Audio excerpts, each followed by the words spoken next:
Taas ang kamay, hold up to. Diyos ko, parang awa niyo na. Kuhanin niyo na lahat, huwag niyo nang ako sasaktan. Huwag niyo nang akong gagasain. Huwag niyo akong gagasain, parang... He? Hold up lang sabi ko, di ba? Masyado kang asyumera.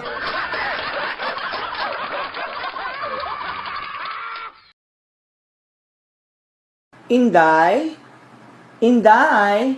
Yes po, ma'am. Magtapat ka nga sa akin. Ma'am, sorry. Hindi na ako magtitiktok sa oras ng trabaho at saka hindi ko na papapasukin dito yung boyfriend ko si Badong kahit kailan. Huwag niyo lang po akong sisan. Hoy!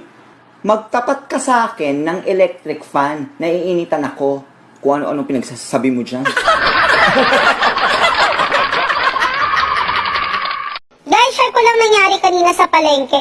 Habang naglalakad ako, may nakita kong plastic.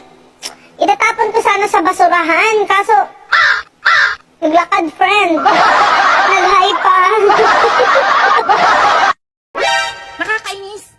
Nag-away kami ng amo ko. Gustong-gusto kong sumagot. Kaso hindi ko alam ang English. Nang sumusobra ka na, punong-puno na ako sa'yo.